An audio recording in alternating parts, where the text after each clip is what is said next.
That's a very interesting idea. That does it not throw us into a profound chaos on a social scale? Because now I do not understand what is good or bad. Not only does it transform the future, but even historically, every concept of what is right is now removed with the removal of death itself. Yeah. Yeah.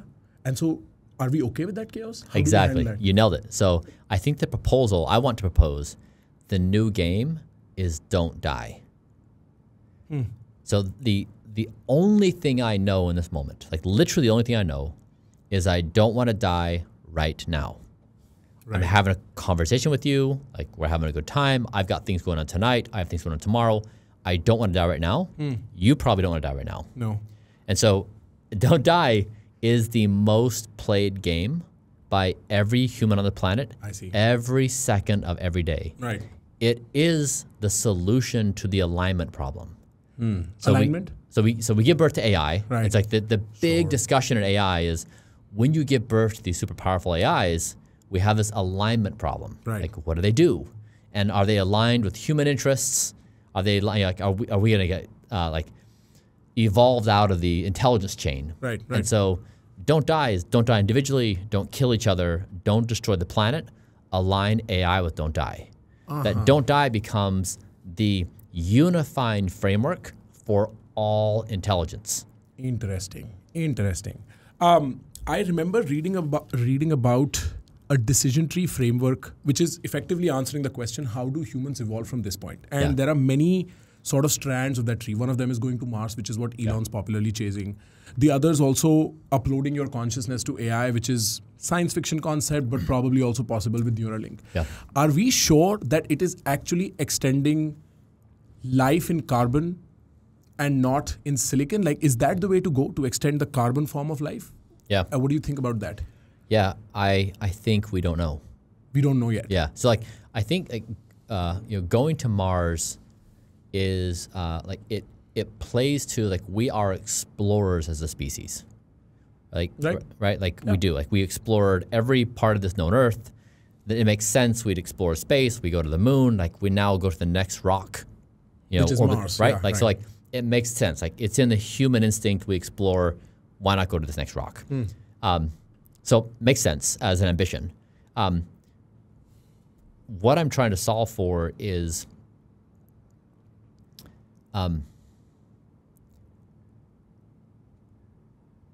when death is inevitable, the virtues you have of life are things like honor. Yeah. Or grace. Exactly. Yeah. And what's not true is existence is not the highest virtue. Like people are willing to trade their existence when they smoke or drink or like don't take care of their health. They're being flippant with their existence, right? Like there's like not a sacredness because they're like either they've YOLO'd their way to a reconciliation or they believe in an afterlife or whatever the case may be. But I think the future of virtue, like existence, is the highest virtue. It's not. It's not the playing field upon which virtue is based. It is a virtue in itself. It's it, and so that's I think the framework you shifted. Exactly. Right. So like when you give birth to God, which we're doing, right? Existence is the final virtue. It is the ultimate virtue. Now, once you secure existence, you can go off and play. You can go do your adventure. You can like choose your path. You can play your game. You can have your whatever. But right now, existence is not the highest virtue. There are other virtues that rank higher. And so I'm suggesting that we flip the model. Exactly. And so right now, I think we are at this consequential moment as a species. It is not clear whether we humans will exist 100 years from now. Yeah.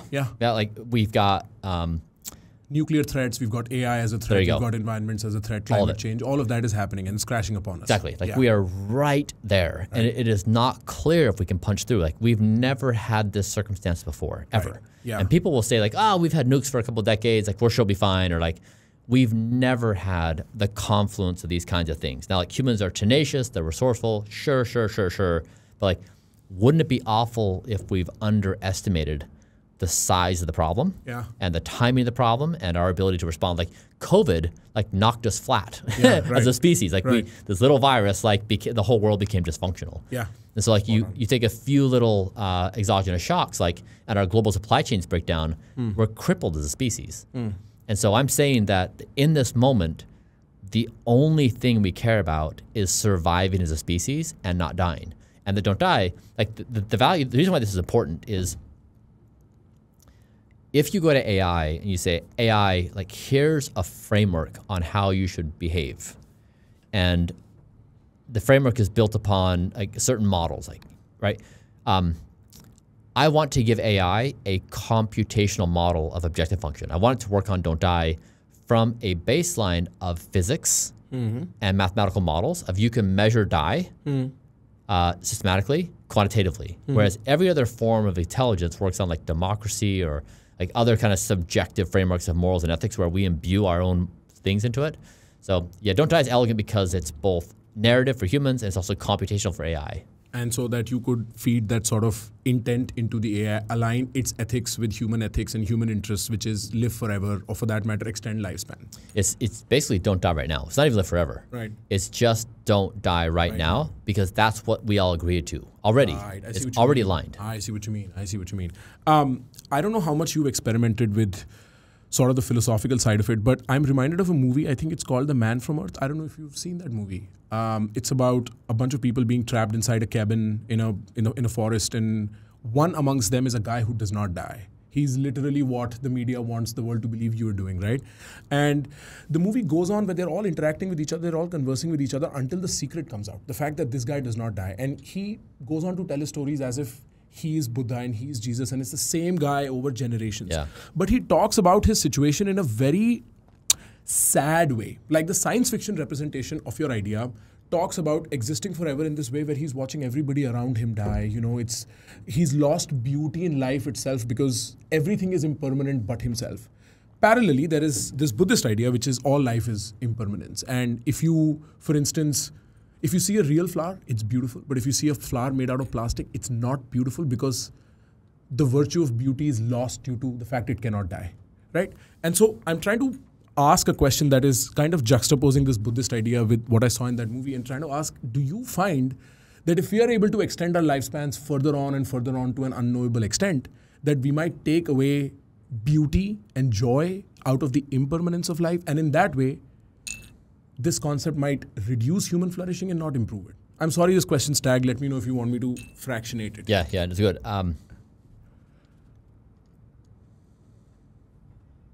Like if you look at the diversity of meaning-making games that humans play, they're so big in variety. Like how many religions are there? You know, how many different careers are there? How many different vocational efforts are there? Like there's this huge array of things people do to make sense of reality. Yeah. And humans are infinitely creative in doing this. Like people find purpose in everything. Yeah. And so like I'm bullish on humans' ability to find purpose in anything. Like we are very, very good. Like we find a will to survive, we find a want to exist, we find things to do. And oftentimes, you know, when you, like the funny thing is, okay, so here's a thought experiment for you, is if you ask somebody, do you want to live forever? The majority of people say no. Because they say, well, why? Because I get bored and my family would die and I wouldn't have any friends, and right? It's like, those are the answers. Yeah. If you say, do you want to live tomorrow? Like, yeah, sure. Sure. Like, why? I got things going on, right? I'm going to see my friend and like whatever. So living for tomorrow and living forever are the exact same idea. They're identical. The same concept. Sure. One extends itself over iterations onto a point, it becomes infinity. Exactly. Yeah. So it's just, so we just have to realize that there are some concepts our brains can't process. And living for tomorrow, and that's why don't die right now is relevant. Like don't die right now, right? It satisfies the immediate moment, but also solves for infinity. Right? It does both things. Now this is not to live forever because you can't say that because it just drives people mad. Sure. Even though like they're okay with the concept of like, I'm going to heaven, right? And there's no like, no one's preaching that you go to heaven, then heaven stops. Like, right. In all religious traditions, like heaven goes on forever. Yeah. That doesn't bother people. No. They're just like, I don't know, I'll worry about it when I get there. Like, and surely like someone's got solved. But if you pose it in out of framework, out of that context, it just triggers the brain. So like many of these concepts, the human brain just can't understand. But yet it robs us of the actual practical thing, which is like, we do have a will to live. Yeah. And in fact, I think we go on living as if we would never die until the moment comes and then fear strikes. Exactly right. Right. So we live in this illusion until tomorrow. Exactly. But if you lift the curtain, then it's scary. The valley is deep and unknown. Yeah. And right, sure. I understand that you have a computational aspect to it, which is the AI part. And we've discussed the philosophical part. There is also a bioregimen sort of system that you follow, right? I understand it's waking up at a certain time, you have a morning routine, you have a wind down routine at night, you have a way to measure your sleep, you have a way to measure your erections famously. And I wonder, from the looks of it, right, from purely the aesthetic of it, I feel like it's so anti-fragile because it's so stacked with so many different steps that are almost unnatural on a day-to-day level, right? Like if you're having, 40 pills, 40 supplements in a day, don't you find that adding this level of complexity makes the system much, much, much more fragile and that it might not be sustainable for people to follow that? Yeah, so I have an objective function that I want to achieve the best biomarkers in the entire world. So I've had 8 billion people be the healthiest person on this planet. Right. I've done that. I'm number 1 in the world. You are? I am. Congratulations. Thank you. I am sitting with the number 1 healthiest person in the world. You. Damn. You're sitting with the last in the line. In that case, we'll have the opposites here, right? So I wanted to demonstrate that you can go through a process of evaluating scientific literature, apply the protocols, and achieve an outcome, and then repeat that continuously. I wanted it to become the most don't die person in human history, and I wanted to make a point that the philosophy is this. Like when you talk about philosophy, no one cares. If you talk about things that help people understand sex, power, status, and wealth, like, it clicks. Yeah. So I wanted to do that. Like I wanted to demonstrate the philosophy, like trying to solve the riddle of existence. I wanted to philosophize. I wanted to rap on health. That's how people understand philosophy, and that translates to TikTok, and that translates to IG, and it translates to that's the currency. It's a mimetic currency. Right. Like, otherwise, very few people are going to tune into philosophy. And so in this situation, I guess when my objective function is this thing, I'm not training to be dropped into a jungle and fight wild animals with my hands. Right. So that's a different objective function. So anti-fragile, that can be an objective function itself. Like, could I get perfect sleep in 10 different conditions? That's a different thing. So I chose something very narrow for my objective. And so it may fall short in other dimensions, fine.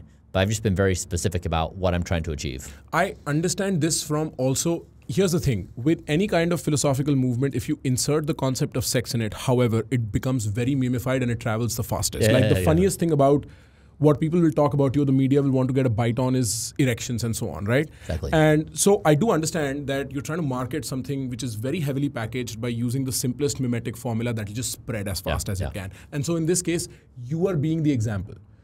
I also understand that you're letting the world meme you. Like, I feel like you're playing the haters in some way. Yes, yeah. Is that an active strategy? Entirely. Yeah. Because it's admirable. What will the 25th century think about me as your sort of motto of behaving in the world? It's admirable. But I feel like the haters are getting played. That's what's really happening. They are. Right? He's just smugly says, yes, they are. Brother, ये questions और ये podcast सुन के आपके भी दिमाग के चक्षु खुले ना. So subscribe to this so that you can watch our podcast in small bits and clips while you are busy and, wasting your life away.